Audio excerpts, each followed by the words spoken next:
কিন্তু এই মুহূর্তে চ্যাংড়াবান্ধা বর্ডার থেকে রয়েছেন আমাদের প্রতিনিধি কিংশুক আমাদের সঙ্গে। কিংশুক, এই বর্ডারে দাঁড়িয়ে সকাল থেকে কি কি ছবি দেখতে পেলে? অনুপম যেরকম বলছেন আজ সকাল থেকে কিছু কিছু গাড়ি এসেছিল, পণ্যবাহী গাড়ি, তারপর এখন সেই ছবিটা একেবারেই নেই, কোনো গাড়ি নেই। এখন চ্যাংড়াবান্ধার কি ছবি?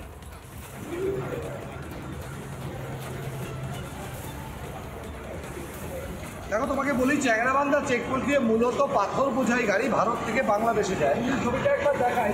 এখন লাইন করে দাঁড়িয়ে রয়েছে, কারণ এই পাথরের উপর কোনো ব্যান্ড নেই।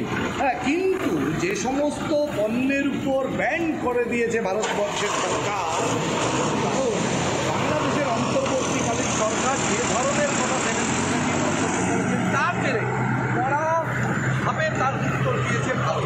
সে কারণেই শুধুমাত্র এই গাড়িগুলো থাকবে বাংলাদেশ থেকে যে সমস্ত গাড়ি আসার কথা, সেই গাড়িগুলো নেই বললেই চলে।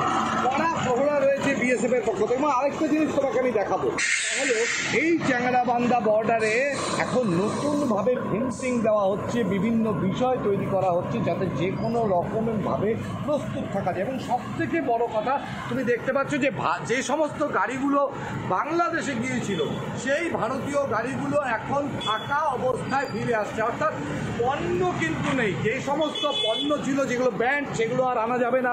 সেই সমস্ত পণ্য ছাড়া সেই গাড়িগুলো একে একে ভারতবর্ষে ঢুকছে এই চ্যাংড়াবান্ধা ইমিগ্রেশন চেকপোস্ট দিয়ে।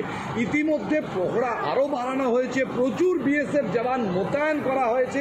এবং তোমাকে যেটা দেখালাম যে নতুন করে বেশ কিছু ফেন্সিংয়ের কাজও তৈরি করা হচ্ছে যাতে যে কোনো রকম অশান্তি এড়ানো যায়। তবে এই যে ঘটনা, অর্থাৎ ইউনুস অন্তর্বর্তীকালীন ইউনুস সরকারের যে ধরনের মন্তব্য, তাতে ভারত এক নতুন সিদ্ধান্ত গ্রহণ করেছে। এই সিদ্ধান্তের জেরে আখিরের চ্যাংড়াবান্ধার ছবিতে আমরা দেখতে পাচ্ছি, সেখানে বিশেষভাবে যেটা দেখা যাচ্ছে যে সেখানে ফেন্সিং এর কাজ নতুন করে আরো বেশি ফেন্সিং এর কাজ শুরু করা হয়েছে। আমাদের সঙ্গে থাকো, অন্যদিকে ঘোজাডাঙ্গা থেকে রয়েছেন আমাদের প্রতিনিধি অর্ণব মৈত্র আমাদের সঙ্গে। ঘোজাডাঙ্গার কি ছবি অর্ণব এই মুহূর্তে?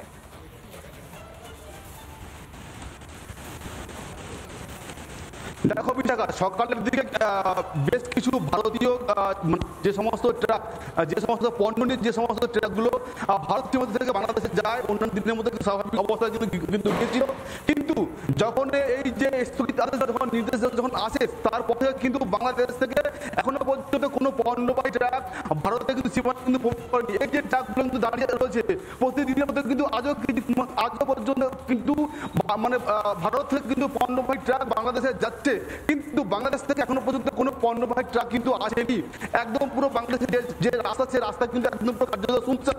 এই যে ইউনুস যেভাবে ভারত সরকারের উপর যেভাবে বিস্ফোরক মন্তব্য করেছে, সেই বিস্ফোরক মন্তব্যের পর ভারত সরকারের পক্ষ থেকে যে ব্যবস্থা নেওয়া হয়েছে, সেই ব্যবস্থা নেওয়ার পরে কিন্তু কার্যত একদম পুরো মুখ থুবড়ে পড়েছে বাংলাদেশ থেকে যে সমস্ত পণ্য আসতো, সেই সমস্ত পণ্য কিন্তু একদম পুরো এই বন্দর থেকে কিন্তু আসা একদম পুরো বন্ধ হয়ে গিয়েছে। সকাল থেকে যে পরিমাণে ট্রাক আসার কথা ছিল বাংলাদেশ থেকে, যে পরিমাণে বাংলাদেশের পণ্যবাহী ট্রাক আসার কথা ছিল, সেগুলো কিন্তু সকাল থেকে কিন্তু একটা ট্রাক কেউ আসেনি। অথচ বাংলাদেশের দিকে ভারত থেকে কিন্তু প্রচুর পরিমাণে পণ্যবাহী ট্রাক গেছে। আদা, পেঁয়াজ, রসুন, লঙ্কা থেকে শুরু করে যে সমস্ত জিনিসপত্রগুলো, যে সমস্ত জিনিসপত্র ভারত থেকে না গেলে বাংলাদেশে চলে না। ভারত যদি করে দেয় তাই কিন্তু বাংলাদেশ না খেয়ে মরবে। সেই সমস্ত কিন্তু নিত্য প্রয়োজনীয় কিন্তু ভারত থেকে কিন্তু বাংলাদেশে কিন্তু গেছে। আমরা দেখতেই পাচ্ছি যে সকাল থেকে যে ভারত বাংলাদেশ সীমান্তগুলো উত্তর পূর্ব ভারতের সঙ্গে যাকে যোগাযোগ করে, যেখানে সম্পর্ক স্থাপন করে, ব্যবসায়িক সম্পর্ক, যেখানে এখন এই মুহূর্তে দাঁড়িয়ে স্থলপথে একেবারে বন্ধ, সেই জায়গা থেকে আমরা প্রত্যেক প্রতিনিধি তারা তুলে ধরলেন আজ সকাল থেকে এখনো পর্যন্ত কি ছবি। সেখানে এখনো পর্যন্ত যেটা দেখা যাচ্ছে, যত সময় গড়াচ্ছে তত সেখানে একেবারে ফাঁকা, প্রত্যেকটা বর্ডার এরিয়া সেখানে ফাঁকা হয়ে গিয়েছে।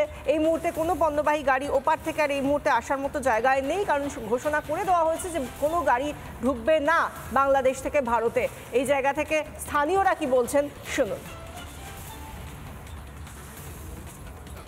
একদম ঠিক করেছেন, এই স্থলপথ বন্ধ হওয়া উচিত। এখন যা হবে জলপথেই হওয়া উচিত। আর বাংলাদেশ যা দুর্ব্যবহার করছে ভারতের সঙ্গে, তাতে বাংলাদেশের সঙ্গে ব্যবসা বন্ধ করে দেওয়াই উচিত। ওদের সিদ্ধান্ত সঠিক সিদ্ধান্ত, কোনো ভুল নেই। আরও চাপান দেওয়া উচিত ওদের পরে, ওরা যা দুর্ব্যবহার করছে। ভারত সরকার যেটা করছে সেটা সঠিক করছে, ভালো করছে। এটা যা করছে খুব ভালোই করছে। বাংলাদেশ দেখছি না আমাদের এই তো অবস্থা, সবারই খারাপ হয়ে আসছে, মাথা ব্যথা বিশাল কারণ হয়ে যাচ্ছে। এসব করা জবাব দিতে হবে। হ্যাঁ, অবশ্যই দিতে হবে। বাংলাদেশের অর্থনীতি তো তাহলে কোমর ভেঙে যাবে। কোমর ভেঙে যাক, কিন্তু আজকে পাকিস্তানকে যেভাবে সবক শেখানো হয়েছে, বাংলাদেশকেও ওইভাবে শেখাতে হবে। নানা ধরনের কন্টেন্ট দেখার জন্য লাইক করুন, শেয়ার করুন আমাদের ফেসবুক পেজ, সাবস্ক্রাইব করুন আমাদের ইউটিউব চ্যানেল। পাশাপাশি অন্যান্য ব্রেকিং নিউজের জন্য অবশ্যই চোখ রাখুন রিপাবলিক বাংলায়।